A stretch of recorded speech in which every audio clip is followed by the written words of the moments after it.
We used paper around the neck area, and then we put tissue paper, we put glue over it and paper mâched it so it would harden, so that it was, had enough structure to hold up while it was on your head.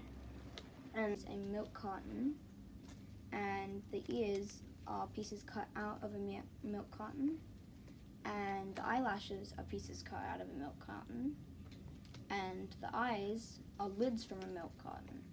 We've got a strap here which was actually on a headlight, and then we stick the light up in the bottom and we attach it, and you can turn it on, and when you turn it on it lights up, and the performance will be in the dark, so you'll be able to see it better, but it will look a bit like that. We've included symbols around the sides and the area of the neck. Each of us in room 14, each of the kangaroos had different symbols that they hand painted themselves, and all of the symbols represent something different. If you saw leaves on mine, it would represent growing or getting older, and if you saw bubbles or feet or paws of any description, then they would be representing animals or pets that we've had.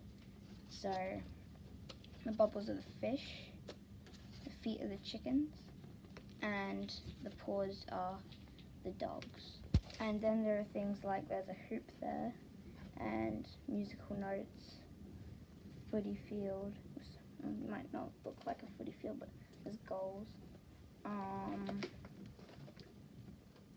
disco ball, and they all represent something that I love to do, or something that makes me happy that I do every now and then. So I've done netball since I was very little. That's why I've gotten up, like a little arrow going up, and leaves for growing up playing netball.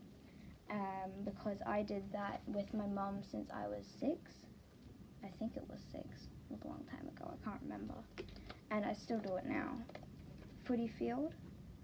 I did footy for a small amount of time at school, and I started playing it with my dad. We would, kick it around the field with my siblings as well. The line that you might see going through the entire thing, around and up through and throughout the entire thing, around the neck, through all of these, represents how I have grown, gotten older, and I've gone through all of these things throughout my life. And, my life has revolved around them. And this one, this very big one, and the very side takes up this entire side.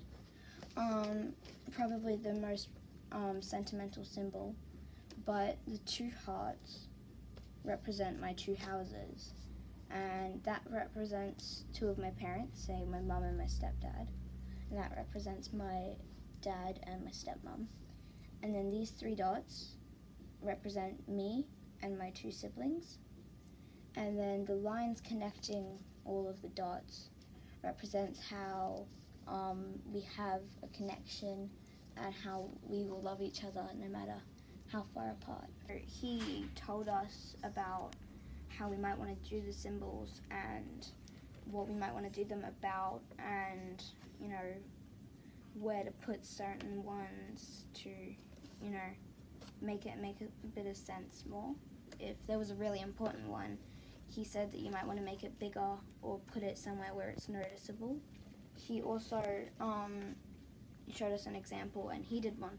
It looked really nice, and he showed us a bunch of Aboriginal symbols and what they represented. Miss Barr, she helped us with the entire thing. She started with just the idea of it, and then she got to experimenting with Kaarak, and they got students to try them on, put them on their heads, until they came to the final design idea, and they got everyone to create one, and they turned out a lot like this. Some of them might have been bigger or smaller or more straight. Mine's a bit lopsided. But they were all unique in their own way. And every now and then there are a few issues, but they can easily be patched up with the help of Ms. Barr. Yeah, she's been really nice and helped us with everything, made it a lot easier. And we really enjoy her art lessons because, you know, they're some of the lessons where we can be free and creative and do what we love to do and just explore the world of art. That's good.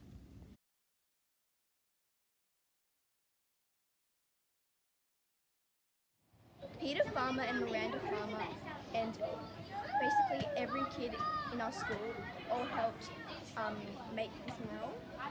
We all did patterns and we kind of basically did all the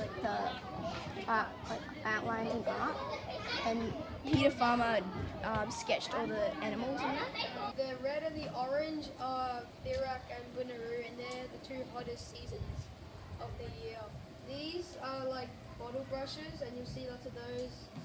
And here's the double again, which you can swim in if you're hot. Most of the time you'll just be swimming because it'll be boiling hot. This is Jaren, the third season of the Nana year. So basically we have some bottle brushes, bottles, bugs, butterflies, we have the gerbil, the Arakan, the Swan River. So it's basically moving into autumn and moving into the green stage of our year. That's why it's the green section. Custodians are people who look after our land. The first custodians were the Noongas. They took what they needed and didn't take too much of it. Custodians could take care of this land, so if you're a person who loves and can protect our land, do it.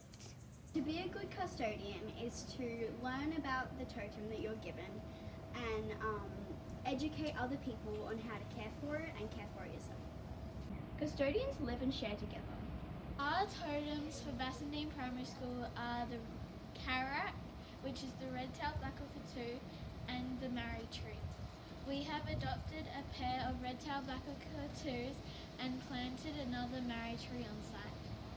To be a good custodian, you must learn all that you can about Kaarak and the Marri tree. To be a good custodian, look at how you can help the Kaarak and the Marri tree. To be a good custodian, share your knowledge about Kaarak and the Marri tree. At our house we have Kaaraks. You might not know what a Kaarak is. It's a red-tailed black cockatoo. They're really nice, but they're like any other bird. They're very territorial. They live in Marri trees and they love eating honky nuts. They have a baby each year, so not every year. So say if a Kaarak has a baby, 3 babies, they would only have 1 every year.